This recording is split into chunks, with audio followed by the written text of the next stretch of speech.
नमस्कार प्यारे दोस्त, मैं राहुल पालीवाल आप सभी का स्वागत करता हूं आपके अपने परिवार रोजगार विदेंगे पे।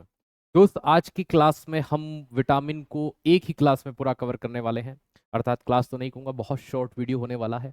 अगर विटामिन की बात की जाए तो विटामिन को क्या कहा जाता है? तो प्यारे दोस्त, जो विटामिन होते हैं इन्हें आप जिस रूप में जानते हैं तो विटामिन को आप क्या कहते हैं? सहायक आहार कहते हैं।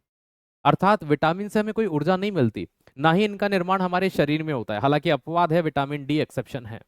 लेकिन प्यारे दोस्त, विटामिन जो होते हैं हमारे शरीर में ऊर्जा हमें प्रदान नहीं करते, लेकिन बहुत सारी चीजों को या मेटाबॉलिक जो प्रोसेस होती है उनको कराने में योगदान देते हैं। विटामिन की कमी से कुछ रोग भी होते हैं। विटामिन की अगर मैं आपसे बात करूं तो सबसे पहले विटामिन के बारे में किसने डिस्कवरी की, किसने बताया? वो व्यक्ति थे एनएन लूनीन। आप कहोगे सर हमने तो सी फंक पढ़ा है, उनसे भी पहले ये व्यक्ति आए थे 1881 में, 1881 में। इन्होंने विटामिन के बारे में बताया कि कुछ रसायन होते हैं जो भोजन के साथ हम ग्रहण करते हैं, लेकिन विस्तृत नहीं बता पाए। विस्तृत रूप से विटामिन शब्द किसने दिया पहली बार? तो वो कासिमर फंक, जिसे आप सी फंक कहते हैं, 1911 में आते हैं और विटामिन शब्द का प्रतिपादन करते हैं। जब विटामिन शब्द को देते हैं उसके बाद में विटामिन से रिलेटेड बहुत सारी जानकारी देते हैं। इसलिए विटामिन जगत में जो सबसे प्रसिद्ध नाम है वो है काशिमर फंक का, सी फंक का। काशिमर फंक अपने एक साथी हॉपकिंस के साथ मिलकर के एक प्रिंसिपल, एक सिद्धांत देते हैं जिसे क्या कहा जाता है दोस्त? ध्यान रखना, विटामिन थ्योरी कहा जाता है। ठीक है, तो 1912 में ये विटामिन थ्योरी देते हैं, इस बात को ध्यान रखना। विटामिन की कमी से रोग होते हैं, ये पहली बार किस व्यक्ति ने बताया? तो ये बताने का काम किया था इजकमान ने। किसने किया था? इजकमान। ये इजकमान वो व्यक्ति है जिन्होंने विटामिन की कमी से होने वाले पहले रोग का पता लगाया। इन्होंने ये बताया कि भैया विटामिन की कमी से रोग होते हैं, जैसे कि इन्होंने पहले रोग विटामिन बी वन की कमी से होने वाले बेरी बेरी रोग के बारे में बताया। तो विटामिन बी वन की कमी से बेरी बेरी रोग होता है, यह विटामिन की कमी से होने वाला पहला रोग था जो खोजा गया। प्यारे दोस्त, अब हम यहाँ पर आगे बढ़ते हैं कि विटामिन के कितने प्रकार होते हैं। तो दो प्रकार होते हैं। वे विटामिन जो जल में घुलनशील होते हैं, वाटर सोल्यूबल होते हैं, उन विटामिन को क्या कहा जाता है? तो विटामिन सी भी कहा जाता है। वे विटामिन जो वसा में घुलनशील होते हैं उन्हें क्या कहा जाता है? फैट सोल्यूबल होते हैं दोस्त, कीड़ा। आप ये चीज ध्यान रख लेना, KEDA, कीड़ा। अगर आप जब भी कहेंगे तो कीड़ा जो होगा वो वसा में घुलनशील, और विटामिन सी और बी जो होते हैं ये किस में घुलनशील होते हैं? तो भाई याद रखिएगा, ये घुलनशील होते हैं आपके वसा में, कीड़ा। और सी भी किस में घुलनशील होते हैं? जल में। भाई विटामिन ए की बात करें, आंखों के लिए सबसे उपयुक्त विटामिन कौन सा होता है? विटामिन ए होता है। विटामिन ए का नाम रेटिनॉल है। विटामिन ए की कमी से कौन कौन से रोग होते हैं? रतौंधी, जिसे आप नाइट ब्लाइंडनेस कहते हैं, जीरोप्थेल्मिया, जिसे सूक्ष्मा है ना, याद रखना, शुष्का छिपाक कहते हैं, और फिर आता है केरेटोमलेशिया। किरेटोमलेशिया भी कहा जाता है, कैरेटोमलेशिया भी कहा जाता है, जो आपको कहना है, लेकिन रोग वही है। तो तीन रोग इसकी कमी से होते हैं। अब इसके सबसे अच्छे स्रोत विटामिन ए के क्या हो सकते हैं भाई? तो विटामिन ए का सबसे अच्छा स्रोत होता है गाजर, मछली के यकृत का तेल, फिश का लीवर। देखो लीवर के अंदर विटामिन ए स्टोर होता है, वो किसी भी जानवर का लीवर हो, इंक्लूडिंग ह्यूमन। लेकिन फिश के लीवर के ऑयल से हमें दो विटामिन मिलते हैं, एक तो विटामिन ए मिलता है और दूसरा हमें विटामिन डी मिलता है, ये चीज ध्यान रखना। या फिर लीवर की बात कर ले, लीवर को ही कलेजी कहते हैं, है ना। दूध में, हरी पत्तेदार सब्जियों में, ग्रीन वेजिटेबल्स जितनी होती है उनके अंदर भी ये पाया जाता है। भाई विटामिन बी वन की बात करें, विटामिन बी वन का नाम है थाइमीन, और आप सभी जानते हैं कि ये वाटर सोल्यूबल विटामिन होता है। विटामिन बी वन की कमी से बेरी बेरी रोग होता है भैया, जो हाथ पांव होती है, मसल्स होती हैं, उनमें दुर्बलता का आना, इसका एक लक्षण ये भी होता है। तो विटामिन बी वन की कमी से बेरी बेरी रोग हुआ। इसके स्रोत में अनाज, रोटी मतलब bread, sea food, sea food में जैसे कि भैया केकड़े आ गए, है ना, प्रॉन आ गए, मछलियां आ गई, ये सब इसमें शामिल किए जाते हैं। यहां पर एक चीज ध्यान रखना कि विटामिन बी वन जो होता है वो किसकी कमी से होता है? बहुत सारी बात, हम पॉलिश चावल, अधिकतर लोग जो है 99% पॉलिश चावल खाते हैं। तो पॉलिश चावल जो होता है उसमें विटामिन बी वन नहीं होता, क्योंकि जो चावल का छिलका होता है, जिसे हम चावल की छिलन कहते हैं, तो चावल की छिलन में कौन सा विटामिन होता है? तो दोस्त ध्यान रखिएगा, विटामिन बी वन होता है। कौन सा होता है? Vitamin B one. पॉलिश चावल खाने से ये चीज ध्यान रखिएगा, जो विटामिन बी वन की कमी होती है, और बाद में कौन सा रोग होता है? तो बेरी बेरी। चावल से एक पॉइंट और याद आता है कि भाई जो गोल्डन राइस होता है ना, सुनहरा चावल होता है, वो किसका अच्छा स्रोत माना जाता है? तो विटामिन ए का सबसे अच्छा स्रोत है। तो गोल्डन राइस किसका अच्छा स्रोत होता है? विटामिन ए का अच्छा स्रोत होता है। अब बात करते हैं विटामिन बी टू की। विटामिन बी टू का एक अन्य नाम है विटामिन जी। तो विटामिन जी किसे कहते हैं? जैसे पार्ले जी होता है, तो विटामिन जी क्या भाई किसे कहते हैं? तो विटामिन बी टू को कहते हैं। इसी का ही नाम राइबोफ्लेविन है, तो इसका नाम क्या है? राइबोफ्लेविन। इसकी कमी से एक रोग होता है जिसे आप क्या कहते हैं? किलोसिस। किलोसिस में ये मुंह के जो कोने होते हैं ये फट जाते हैं, तो मुंह के कोनों का फटना किलोसिस डिसीज कहलाता है। दूध हो गया, मटर हो गया, अंडा हो गया, और हरी सब्जियां, ग्रीन वेजिटेबल इसका अच्छा स्रोत है। लेकिन दूध में भी गाय का दूध विटामिन B2 का अच्छा स्रोत माना जाता है, इस बात को आप यहाँ पर ध्यान देना। प्यारे दोस्त, अगला आता है विटामिन B3। विटामिन B3 का एक बहुत प्रचलित नाम है विटामिन PP, और इसे निकोटिनामाइड कहते हैं। बहुत सी बार ये पूछा जाता है कि निकोटीन किस विटामिन का पार्ट होता है, तो विटामिन B3 का। लेकिन ये मत सोचना कि तंबाकू से मिल जाएगा। बात आई समझ में? विटामिन B3 को विटामिन PP भी कहा जाता है, जस्ट मैंने आपको अभी बताया। निकोटिनामाइड इसी का नाम होता है। इसकी कमी से एक रोग होता है जिसे पेलाग्रा कहते हैं। हालांकि बालों का सफेद होना भी इसी से होता है। तो पेलाग्रा जो होता है, इसमें मसल्स वगैरह थोड़ा सा वीक और बाल सफेद होना सामान्य लक्षण होते हैं। इसकी कमी से एक वो रोग जो एग्जाम में बहुत पूछ रहे हैं अभी हाल फिलहाल में, कि 3D डिसीज। 3D डिसीज जो होती है वो किससे होती है? विटामिन B3 से होती है। पहला, मेमोरी पावर कमजोर हो जाती है। दूसरा, त्वचा जो होती है उससे संबंधित इंफेक्शन वगैरह होना शुरू हो जाता है। डायरिया, उल्टी दस्त होना शुरू हो जाते हैं। तो डायरिया। इसके सोर्स क्या हो सकते हैं? मांस हो सकता है, दूध हो सकता है, अनाज हो सकते हैं, फल हो सकते हैं। तो ये सभी इसके अच्छे स्रोत माने जाते हैं। इस चीज को आप यहां पर ध्यान रखना। तो ये यहां पर इसके अच्छे स्रोत होते हैं।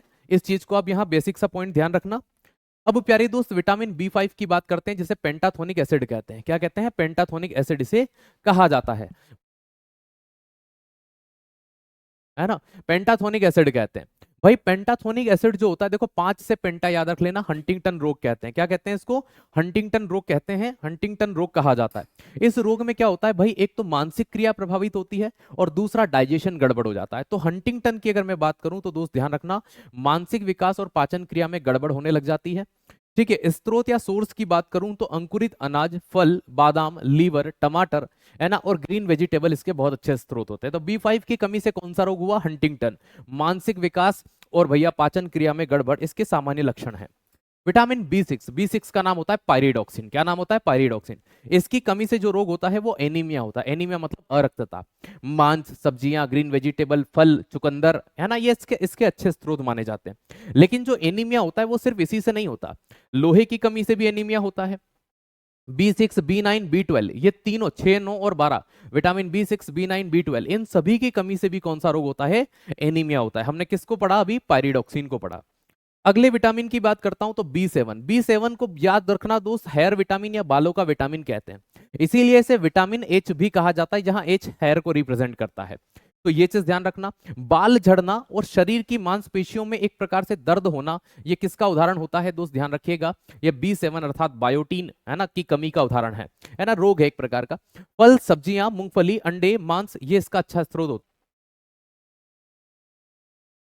है। चलिए, तो B7 को ही क्या कहा जाता है? बायोटीन के रूप में जाना जाता है। इस बात को यहां ध्यान रखना। विटामिन B9 का जो नाम है वो फॉलिक एसिड है। फॉलिक एसिड को ही फॉलेट कहते हैं। हालांकि B9 की कमी से जो हमें एनीमिया होता है, B6 से भी एनीमिया होता है भाई, B9 से भी होता है, B12 से भी होता है। तो इससे जो होता है वो मेगलोब्लास्टिक एनीमिया होता है। कौन सा? मेगलोब्लास्टिक।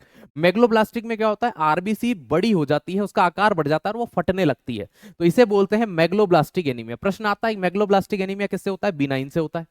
भाई याद रखना, दाल हो गई, लीवर हो गया, अंडा, पपीता, इसके अच्छे स्रोत है। पपीता वैसे विटामिन ए का ज्यादा अच्छा स्रोत है ना। ये मुख्य रूप से हमारे शरीर में रक्त के निर्माण और डीएनए संश्लेषण मतलब सिंथेसिस में मदद करता है। कौन? विटामिन B9 का क्या नाम है? फॉलिक एसिड नाम है ना। इसे कभी कभी फॉलेट भी कहते हैं। अगला आता है विटामिन B12। विटामिन B12 को साइनोकोबालामीन कहते हैं। क्या कहते हैं? साइनोकोबालामीन।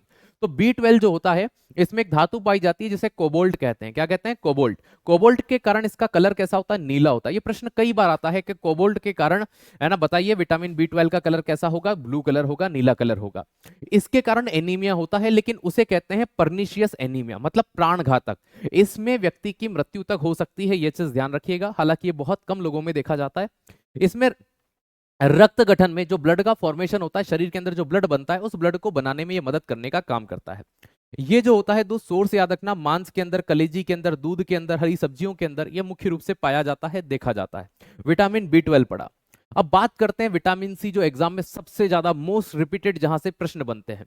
भाई याद रखना, विटामिन सी जो होता है एक जानवर के दूध में पाया जाता है, जो उटनी का दूध है। इसके अलावा कोई भी ऐसा जानवर नहीं है जिसके दूध के अंदर विटामिन सी पाया जाए। देखो मैंने यहाँ लिखा हुआ है, दूध में नहीं होता। घाव को भरने में, कभी मान लीजिए चोट लग जाए तो उस चोट को भरने में कौन सा विटामिन मदद करता है? एस्कॉर्बिक एसिड करता है, जिसे हम विटामिन सी कहते हैं। प्यारे दोस्त, ये प्रतिरक्षा तंत्र इम्यून सिस्टम बनाता है। आपने कोविड के टाइम पे देखा होगा कि कुछ लोगों को विटामिन सी अर्थात लिम्सी की गोलियां दी जा रही थी। तो एस्कॉर्बिक एसिड इसी का नाम है, पानी में घुलनशील है। पानी में घुलनशील है इसलिए कभी भी हमारे शरीर में स्टोर नहीं होता, ये चीज ध्यान रखना। इसे हमेशा यूरिन के साथ ज्यादा मात्रा होने पर शरीर से बाहर निकल जाता है। मसूड़ों से खून आना स्कर्वी रोग की पहचान होती है। कभी आपके मसूड़ों से खून आए, दुर्गंध आए, तो आप विटामिन सी का सेवन कर सकते हैं। सिट्रस फ्रूट जैसे कि नींबू, संतरा, मौसम्बी जो होते हैं, या नींबू वर्ग, आंवला, मिर्ची में कौन सा विटामिन पाया जाता है? कई एग्जाम्स में पूछा गया प्रश्न है, याद रखना। मिर्च में विटामिन सी होता है ना। पपीते में कौन सा विटामिन होता है? तो पपीते में विटामिन सी भी होता है, विटामिन ए भी होता है और बी ग्रुप भी पाया जाता है। पपीता इसीलिए हेल्थ के लिए बहुत अच्छा मानते हैं, है ना। दूध में कोई विटामिन नहीं होता, अपवाद है ऊँटनी का दूध। घाव भरने में सहायक है, प्रतिरक्षा तंत्र, इम्यून सिस्टम बनाता है। इसके अलावा अगर आप गर्म खाने के अंदर, है ना, याद रखिएगा, गर्म खाने के अंदर नींबू को डालते हैं और आप सोचते हैं मुझे विटामिन सी मिल जाए, तो ज्यादा तापमान पर विटामिन सी नष्ट हो जाता है। ऊँटनी के दूध में विटामिन सी होता है। मानव शरीर में भंडारित कभी नहीं होगा, क्योंकि भैया यूरिन के साथ शरीर के बाहर निकल जाने वाले विटामिन में इसे माना जाता है। अब यहां पर अगर मैं विटामिन डी की बात करता हूं, तो विटामिन डी का नाम क्या है? कैल्सीफेरोल। विटामिन डी का नाम है कैल्सीफेरोल, जो हमारे शरीर में कैल्शियम की मात्रा बढ़ाने में मदद करता है। इसीलिए अस्थियां और दांत को मजबूती प्रदान करने के लिए विटामिन डी जाना जाता है। हमारे शरीर में विटामिन नहीं बनते, विटामिन को सहायक आहार कहते हैं, मतलब आहार के साथ आते हैं, लेकिन ये एक्सेप्शन है, अपवाद है। सूर्य के प्रकाश में उपस्थित जो यूवी रेस होती है, हमारे शरीर में एक पदार्थ होता है जिसे एर्गेस्ट्रिरोल कहते हैं, वो कोलेस्ट्रॉल के समान होता है। उस एर्गेस्ट्रिरोल को विटामिन डी अर्थात किसमें? कैल्सीफेरोल में बदल दिया जाता है। इसीलिए हम कहते हैं कि सनलाइट से मिलने वाला जो विटामिन होता है वो कौन सा होता है? विटामिन डी होता है। ये चीज ध्यान रखिएगा। ये मक्खन के अंदर मिलेगा आपको, घी के अंदर, अंडे के अंदर, मछली का तेल, मैंने आपको पहले ही कहा था। जो फिश का लीवर ऑयल है, विटामिन ए और डी दोनों का सोर्स होता है। आदि में पर्याप्त मात्रा में आपको मिल जाता है और सनलाइट में भी मिलता है। दूसरे पॉइंट को दोस्त ध्यान रखिएगा, यहां पर इसकी कमी से एक तो रिकेट्स, जिसे आप क्या कहते हैं दोस्त, याद रखिएगा, सूखा रोग, है ना, और एक होता है ऑस्टियोमलेशिया। इन दोनों में अस्थियां कमजोर होती है। तो रिकेट्स और ऑस्टियोमलेशिया किससे होता है भाई? याद रखना, विटामिन डी की कमी से होने वाला रोग है। अगला आता है, विटामिन का निर्माण मानव शरीर में नहीं होता, लेकिन अपवाद स्वरूप हम किसको पढ़ते हैं? विटामिन डी को पढ़ते हैं। एक्सेप्शन है भाई, इस चीज को आप यहां पर ध्यान रखना। अगला आता है भाई टोकोफेरोल। टोकोफेरोल की बात करें तो दोस्त ध्यान रखना, विटामिन ई का नाम क्या है? टोकोफेरोल। इस विटामिन को ब्यूटी विटामिन, सुंदरता का विटामिन कहा जाता है। हालांकि इस विटामिन की कमी से बांझपन रोग भी होता है। कौन सा होता है? बांझपन, है ना। इसकी कमी से प्रजनन क्षमता में कमी, प्रजनन क्षमता में कमी होती है, तो याद रखना, इसीलिए इसे प्रेगनेंसी विटामिन या प्रजनन विटामिन कहते हैं। एक सुंदरता का विटामिन कहते हैं, ब्यूटी विटामिन कहते हैं। तो ये दो और एक्स्ट्रा नाम पड़े आपने किसके? टोकोफेरोल, विटामिन ई के। अंकुरित गेहूं जो होता है उसके अंदर, और अंकुरित गेहूं का जो तेल होता है उसके अंदर, चने के अंदर, मांस के अंदर, मटर के अंदर भी ये पर्याप्त मात्रा में मिलता है। बांझपन का शिकार व्यक्ति इसकी कमी से हो सकता है। तो ब्यूटी विटामिन जो होता है, महिलाएं इसके कैप्सूल फोड़ फोड़ के चेहरे पे लगाती हैं, किसके? विटामिन ई के, याद रखना, सुंदरता प्राप्त करने के लिए। ऐसा मानते हैं कि भाई ये डेड सेल को हटा करके नीचे की जो स्किन्स होती हैं, है ना, नई जो कोशिकाएं होती है, उनको बाहर लाता है। विटामिन के, इसे फिलोक्विनोन कहा जाता है। क्या कहते हैं? फिलोक्विनोन। ये मानव शरीर में रक्त का थक्का बनाने के लिए जाना जाने वाला विटामिन है, तो रक्त का थक्का बनाने में मदद करता है। इसकी कमी हो जाएगी तो भैया रक्त का थक्का शरीर में नहीं बनता है। रक्त का थक्का मतलब चोट लगने पर खून का बाहर आना। प्यारे दोस्त, हरी पत्तेदार सब्जियां, टमाटर, पनीर, और मुख्य रूप से नट्स में बहुत अच्छा मिलता है। नट्स मतलब क्या? दाने, जैसे काजू हो गया, बादाम हो गया, मूंगफली हो गई, अखरोट हो गई, इनके अंदर ये पर्याप्त मात्रा में मिल जाता है। विटामिन के क्या करता है? हमारे यकृत के अंदर प्रोथाम्बरिन और थाम्रोप्लास्टिन, जो मुख्य रूप से प्रोटीन क्या करती है? रक्त का थक्का बनाने में मदद करती है, उनको बनाने का काम करता है। तो ये चीज ध्यान दीजिएगा। इसी के साथ विटामिन वाला चैप्टर आपका पूरा होता है। उम्मीद है सेशन आपको बहुत अच्छा लगा होगा। Thank you so much. जय हिंद, जय भारत, धन्यवाद।